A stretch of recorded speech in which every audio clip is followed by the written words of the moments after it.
Welcome, everybody, to the best betting show ever. I'm Lawrence Presman, Bryan Power, and Joe Ranieri joining me today. We are here to make money. We got a whole ton of games to take apart. There are 3 NBA games going tonight. There are 4 NHL games going. Plus, we have some baseball bets. A game already underway. Boston up 1-0. Let's get to it. Bry, Joe. Let's start with you, Bry. How was your weekend, man? I heard it was epic. I heard the Knicks were the only team that let you down. Not the only team, because there was Heidenheim in the Bundesliga, Joe. Oh, of course, Heidenheim. Other than the Knicks and Heidenheim, it was a very good weekend. 10-2-1 overall the last 3 days. 2-0 Friday, 3-1 Saturday, 5-1-1 yesterday. So feeling good coming off the weekend. That was Nick. And if you're confused, how did the Knicks let me down on Saturday? It's because I had them in the first half. There you go. What do you do but laugh when something like that happens, when you give up a 3 right at the buzzer? Yeah, Joe Ranieri. I also had a massive winning weekend for my clients.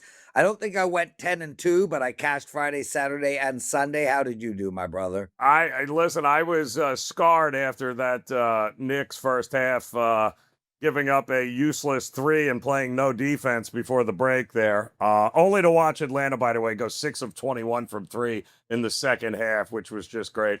But we did we got home with our 5%er on the Spurs in the first half, as they handled a double-digit lead into the break, and then that was it. I think they even covered the full game, which closed at around 12.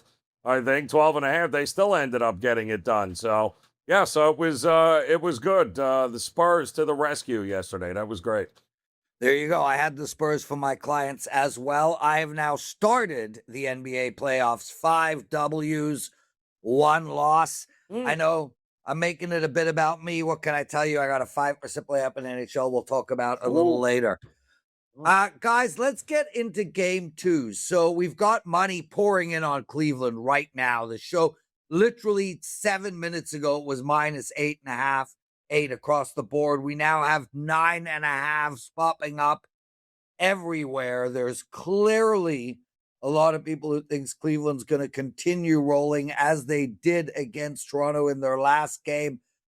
We also have some line moves to the over in that very Atlanta-New York Knicks matchup we were talking about. The line is held at around -6, and Denver is -7.5. Money coming in on them and a little bit on the over. We have seen a 232 appear. Bry, I'll start with you. Anything jump out at you about these 3 games? I'll talk Toronto-Cleveland, the one you mentioned at the top. I think Toronto could be in some serious trouble here, guys, in this series. Big picture. Game 1, they shoot north of 50% from the field, 48% from 3, and they were at or above 50% from behind the arc for most of that game until they missed a few at the end. And they still lose by double digits. That's not a good sign, because the Raptors, I know you know this up in Toronto, they're Prez. They're not a great 3-point shooting team normally. They don't attempt usually a high volume. They're bottom 5 in 3-point attempts. They were during the regular season. And they need to figure out a game plan how to slow down Mitchell and Harden and this Cavs offense. The Cavs, when healthy, I think are a pretty elite basketball team. So I think Toronto is up against it. Maybe we'll get into a little zigzag theory here on the program today. Of course, backing the previous game loser in the NBA playoffs against the spread. I wouldn't do it with Toronto, though, tonight. Joe, what about you? Any thoughts on that game or any other game that you see a bet in? Well, obviously the market is telling you Cleveland is the better team here, but they did have a lot of things go their way in that game there, and I still think the problem with Toronto is they need their point guard. They need Quigley on the court, and if he's not, that's a problem there in a big, big way here. Listen, I do not think. I mean, the numbers were ridiculous with what Harden and company did there in that game. And listen, there's going to be adjustments. There's always adjustments. There's always overreaction this time of year in the NBA as well. So they got to figure out how to be able to slow down those two guys, Mitchell and Harden. They had no answer for them. So they're going to have to do a better job of figuring that out. Now, can they? Sure. Can they also get blown out? Absolutely. But I do think the total moving down is a bigger indicator of what they think is going to happen here, because Toronto wants to get out in transition and Cleveland wouldn't let them. So if this number is falling, that tells me the market doesn't think Toronto's going to be able to adjust and get out into transition and push pace, which means Cleveland, once again, is likely the right side here. One more thing I wanted to add. There were a lot of, anyone who watched that game, I watched the full game, obviously, knows this, but there were a ton of free throws. Game one. Oh, yeah. Tony Brothers and company. That was not what they call a playoff whistle, Joe. There were 60 free throws in game one between the Raptors and Cavs. If you see it, I wonder if you talk about the total moving down. I wonder if there's people there's like, hey, I don't think these two teams are getting to the cherries. You stripe a combined 63 times here tonight in game two. Yeah. Guys, let's talk real quick Atlanta, New York Knicks. Now, the last game they got to 215. The line came out, the total at 215.5. It has now been bet up to 217.5, which is where it closed game one. So the exact same scenario is happening here. Do either of you guys, and I know the Knicks have been an under team all year, do either of you guys like anything on the total here, Bri? Hawks are not covering, let alone winning this game if they don't get over their team total of 105.5. I'll say that. They don't, an under game does not suit the Hawks well. Knicks have won and covered 6 straight now, I believe, but that would be my lean. We talked about it, Zeno and I, on the morning wager here today, available elsewhere on the WagerTalk channel. Hawks team total is worth a look. I referenced the zigzag theory earlier. I'm not in love with taking the points here with Atlanta necessarily, Joe. This is a team, I know they had the big second half surge, but they really beat up on a lot of tanking teams during that. So I'm not in love with the points, but I do think the Hawks can get up and over 105.5 here tonight. Joe, do you have any opinions here? Yeah, I mean, that was one of their lowest totals ever since they traded Trae Young, Atlanta. And you give Knicks credit because the Knicks, again, wouldn't let Atlanta get out and dictate tempo. Jalen Brunson dictated tempo in that game, and that kind of screwed them up. It was okay in the first half when they were 8 of 16 from 3, but, they're a 38% three-point shooting team. They have no experience in this spot. The Knicks were the more experienced team, and it looked like it in the second half. I mean, 19 points in the third quarter is what did them in there, because they did finally figure it out halfway through the fourth quarter, but by that point, the damage was done. So I agree with BP. I think the total going up tells you that the market believes the script is not going to be as favorable to the New York Knicks in this spot as far as slowing it down, dictating, and Atlanta might hit a few more threes than they did in that second half in this game, which would absolutely push this thing to the over. Yeah, I'm with both of you guys on that as well. And it's really amazing. Tale of two different style of teams here. You go look at Atlanta. I mean, this team puts up 125, 135 on a regular basis. Yep. And the New York Knicks, outstanding defensively. So, let's talk Denver, guys. This team is obviously on a monster winning streak. They were able to cover 7 against Minnesota in their last game. Does Minnesota have anything? Are they capable of answering here? They're +7 again. I don't know if Minnesota gets a game in the series, right? Ooh. I think they could give them a series. The thing is, I don't want to step in front of Denver really either. They've won 12 in a row right now. So it doesn't seem like now on the road is the opportune time to take the T-Wolves. Maybe if they're down, if they return home down 0-2, getting a good number, if they get blown out tonight, we'll probably maybe get some value in game 3 with the T-Wolves back at home. That's to be determined, obviously. Neither team shot well in game number 1, particularly from 3. That was my big takeaway from that. And you mentioned Denver covering. still, Prez. They did so despite falling behind by 10 points at the end of the first quarter. Not a great sign for Minnesota. We talked about how Toronto, some things went their way and they still lose by double digits. That wasn't good for them.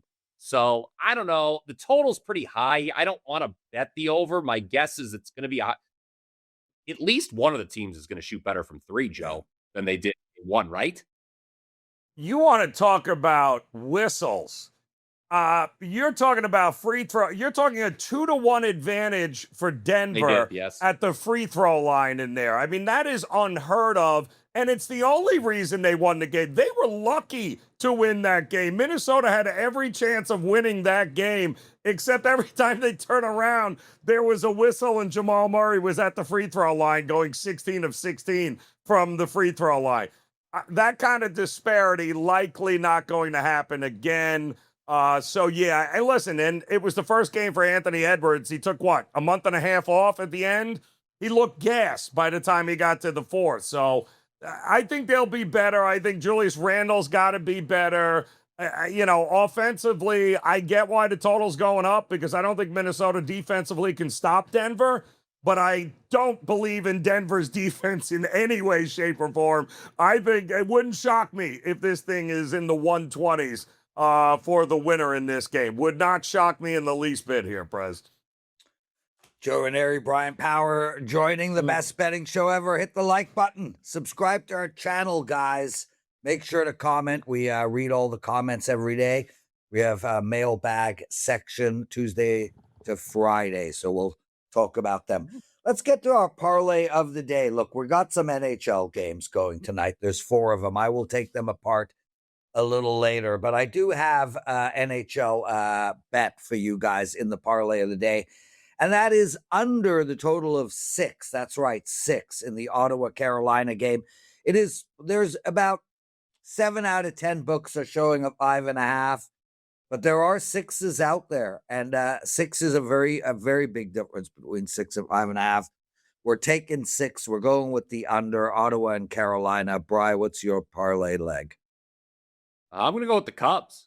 I don't know why the Phillies open as a favorite in Wrigley Field. Market obviously agrees with me because the Cubs are now favored. Phillies are off their worst homestand, guys, in over 15 years. They went 2-7 overall. They've lost 5 in a row, outscored 37-9 in those 5 games. They've got the worst run differential in all of baseball after being swept over the weekend by the Braves. And what do we talk about all the time? Teams that play on Sunday Night Baseball then have to travel, struggle in these series openers on Monday. That's the situation the Phillies are in tonight, heading to Chicago. This team doesn't score on the road. The Phillies, they're 27th in Major League Baseball in runs per game away from home. Aaron Nola is not what he used to be. Cubs offense has started to come alive. I cashed a couple unders in their games against the Mets Saturday and Sunday, but that's because the Mets were involved, and the Mets can't score more than 2 runs in a game. So I like the Cubs tonight as I feel are short home favorites against a bad Phillies team. Joseph? I am going to take Seattle. And I think, Emerson Hancock on a mound here tonight against Ginn for the Athletics. Seattle is at home. The bats have finally started to come around. Big advantage on the pitching and at a really good price, too. So I got no problem. What are we looking at? 138, 140, somewhere in that ballpark. I think that's a good number for the better team right now in the Seattle Mariners at home. There we go. That's our parlay of the day, everybody. We got lots of shows still to come. Our predictive market segment. We got to take care of some business. And we have all 3 of the rundowns. Let's get to our predictive market segment. Joe, we're going to talk a little bit of NBA and we'll end it with Bitcoin. The microphone is yours. Well, a couple of things here. I mean, let's take a look now at the updated numbers for the Eastern Conference Finals. I'm sorry, this is the NHL first, Prez. I'll give this to you first, No Prez. Let's do it. Let's see what we got here now, because obviously Tampa Bay, that came down a little bit here. It was Carolina and Tampa Bay neck and neck, but Tampa loses in overtime yesterday to Montreal, and now all of a sudden we got about a 10 to 12 cent drop after that first game. Carolina was about 32, 33 cents, but so was Tampa. So What are we thinking? Any minds change from what you've seen? You saw the Sabres come back and win. Are we still thinking it's Carolina's to lose at that price?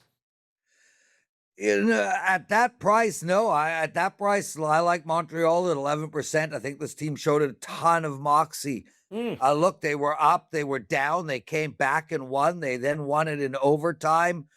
This team is going to be feeling good about themselves. I don't believe in this Tampa Bay Lightning team. And I don't believe in this Carolina Hurricanes team. Why should we believe in this Carolina Hurricanes team? They do this every year. It's the same thing. Can they get through Ottawa? Yeah, sure, maybe. I mean, I think Ottawa's going to give them a game tonight. And look, I'm not sitting here saying Tampa Bay can't win, but I mean, Montreal now is 9%. Like, they just dropped 2 since I started speaking. Yep. Yeah. Montreal is the team here, guys, and their goaltending looked really relaxed last night as well. Dobes. I agree. Dobes, however you pronounce his name. Yeah, I mean, looking at that there, Montreal 9% feels like the bet. And you've got a situation where, again, you don't necessarily need them. You don't need them to win anything. You just need them to win a series or pull off the upset against a Tampa team. And boy, oh boy, is that 9-10 cents is going to look really interesting as they move along here. Buffalo, another good win as well. Well, we had an upset, BP, in the in the NBA as well. Let's not forget that. And it took place in the East. So the Eastern Conference Finals matchup prices have changed a little bit. Those that thought Boston, probably not much has changed your mind there. But Detroit and Boston took a nosedive. If you thought the number 1 seed was coming down, Cleveland getting a little bit of love here in the market as well. Even New York. I mean, look at that. New York and Cleveland is now the second price there. What are you thinking there, BP? Yeah, it's very interesting that it's Cleveland involved in the top 2 matchups there on the board. Look, I was on the show last week, and I said it was going to be Cleveland and Boston in the Eastern Conference Final. I'll be honest with you, I kind of feel even stronger about that now. I wish I could make a case that we could buy low on one of these other matchups, but to be honest, after what happened yesterday in the Motor City, by the way, I had Orlando. Didn't even need the points, so that was great. It only confirmed my belief that the Pistons are suspect as a top seed. And I mean, if Orlando was to shock the world and beat Detroit in the first round, the Cavs would have home court over them. I don't know. I love where the Cavs are sitting. Maybe Cleveland, New York is the value on this board then. But truth be told, if it's New York and Boston, like we all think in the second round, I don't feel great about New York's chances in that series. I wish I could say something like, oh my God, look at this value. This matchup's being undervalued. Boston and Cleveland, it's what I thought coming in, and it's what, I think it's right where it's priced at. And you can see a 37% increase from the before those games were played there. My question is now the time to buy low on Detroit? Because it is still the number 1 and number 2. I mean, are we discounting Detroit because we think they can't get past Orlando? Because we already know they can own the Knicks. So what am I missing here? Do we think the Detroit-Boston price, I mean, obviously if Detroit advances over Orlando, you would think 17% goes. So I guess, you know what, Joe?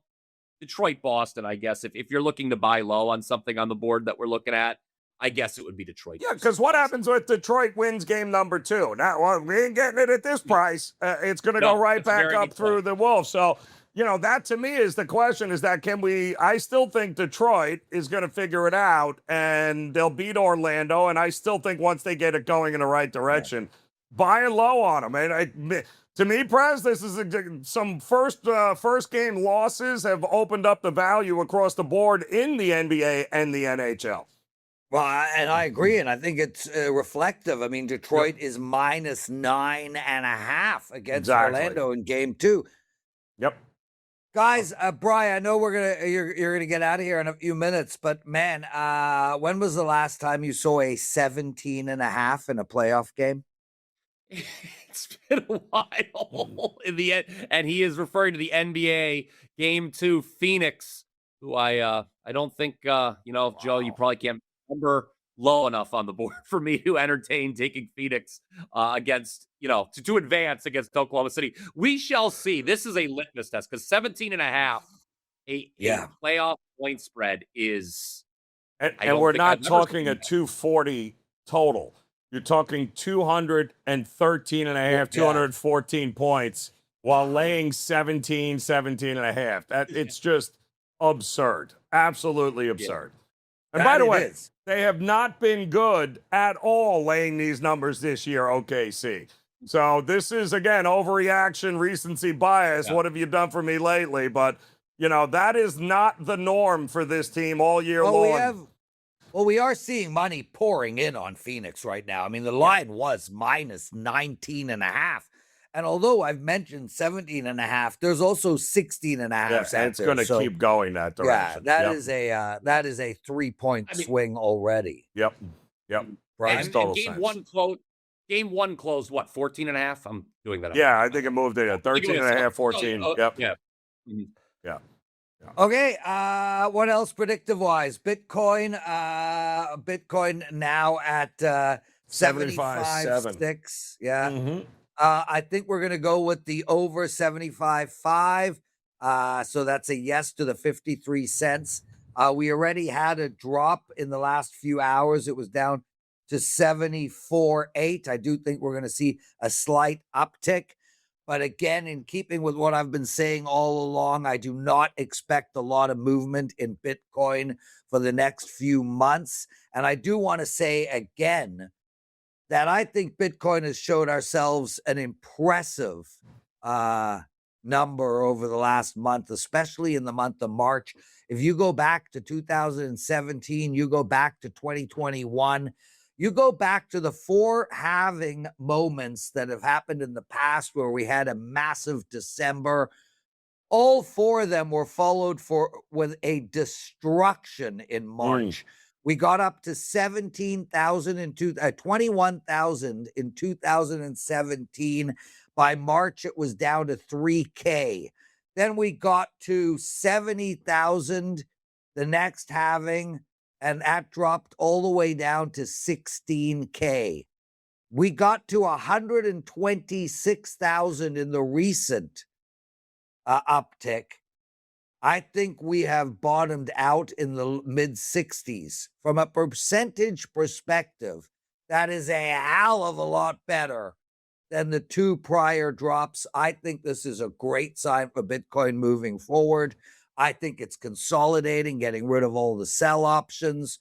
I think Bitcoin is going to go on a run, just not yet. I think it's going to happen somewhere in August, late August.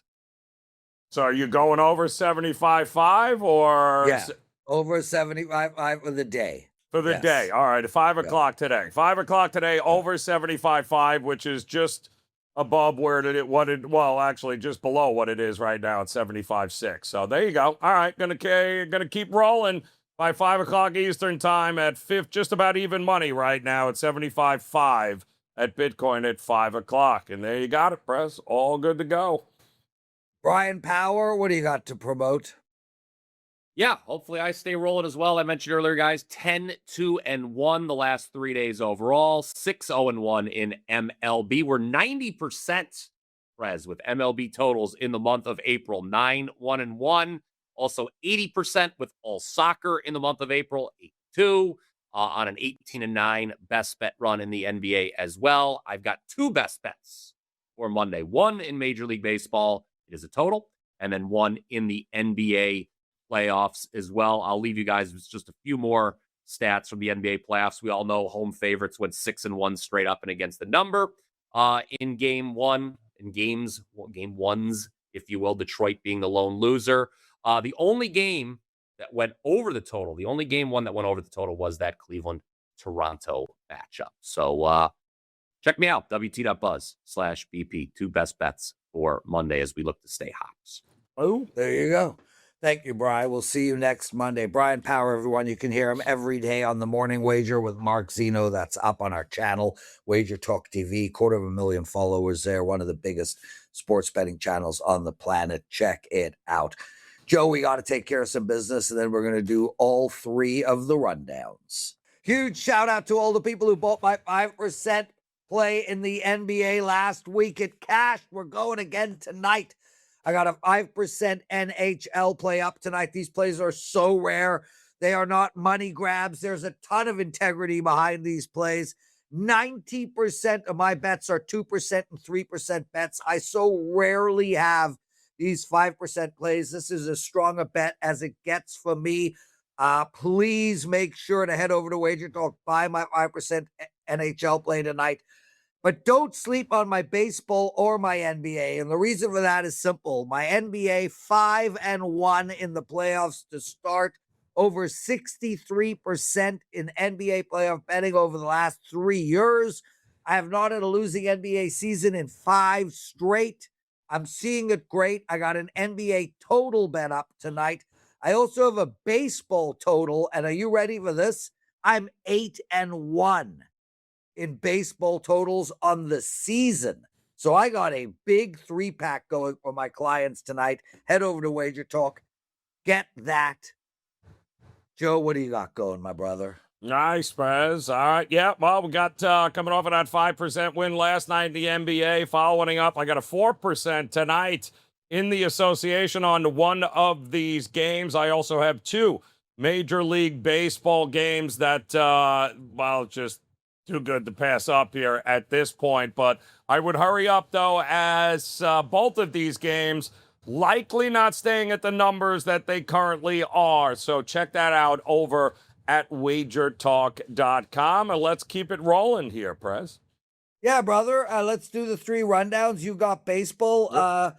Just out of curiosity, before you get into it, I like the Jays tonight, Joe. Okay. I feel like they are coming off of such a horrible 2-week period. They had a great batting performance last night. Gausman played exceptional. They got Cease going tonight.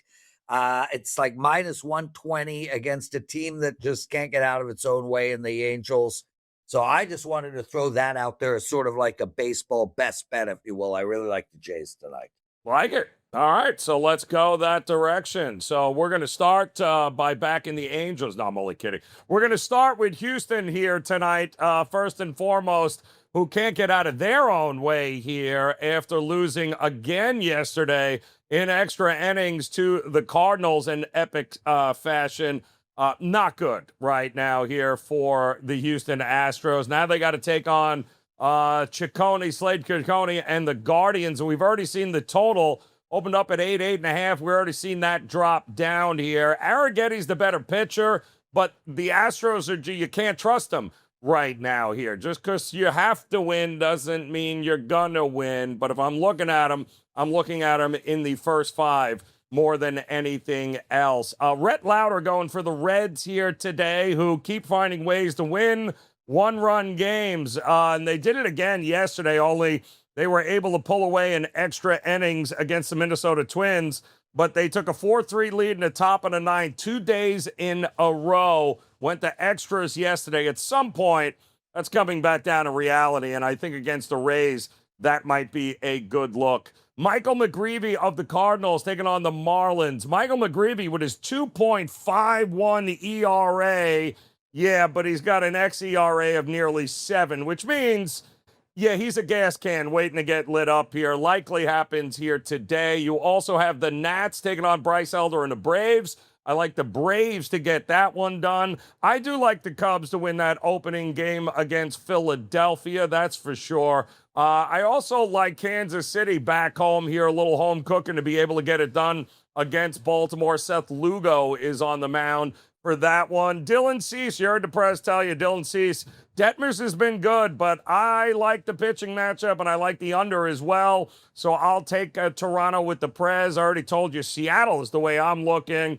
And that'll do it, Prez. That's all we got here for today in Major League Baseball. Joseph, let's get to our NHL rundown. And let's start. You know, the rotation order is quite weird tonight. The first game up is Anaheim Edmonton. That's rotation number 41 and 42. Yet it is the last game on the board. But that's where we start. And I love the over in this game, Joe, 6.5. Now, I normally don't bet over 6.5s in games here, but Edmonton can put up 4, and this Anaheim team, one thing we know about them is they can score 4 or 5 goals a game, and they struggle defensively. I think this is a low number. I think this game goes to 7, maybe 9. A 5-4, 6-3 type of game. I think we're going to see a high-scoring game in Anaheim and Edmonton. Conversely, I like the under in the Pittsburgh-Philadelphia game. If you can get a 6, look, these two teams played to the under last game, 3-2. But it was like 2-0 midway through the third. This game was a crawl. Pittsburgh really struggled to get any shots on net. I think this game plays to the under, and I think the Ottawa-Carolina game plays to the under as well, Joe. 2-0 for Carolina last game. Now, the only reason I'm not going to bet large on the under in the Carolina-Ottawa game is they were 0-9. 0-9 on the power play, both teams combined. Although I expect less than 9 power plays, I do expect 1 or 2 power play goals tonight. I think the exact score of this game will be 3-2. I like the under. And Minnesota-Dallas, it's Dallas tonight or Dallas ain't winning this series. It's a short price at -135. I have to back the Stars here.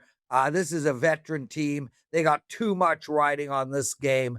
If they don't get it done tonight, they're not going to get it done at all. Take the Stars -135. What do you like in the NBA, brother? All right, good stuff there, Prez. All right, NBA, let's just look at a couple of games here.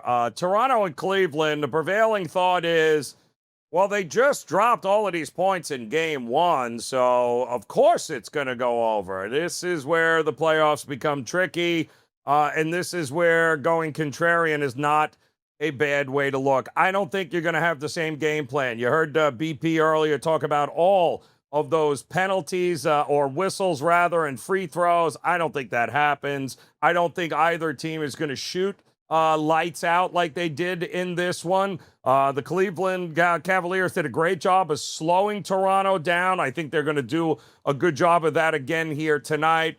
I don't think the pace is going to be the same. I don't think the offensive efficiency is going to be the same.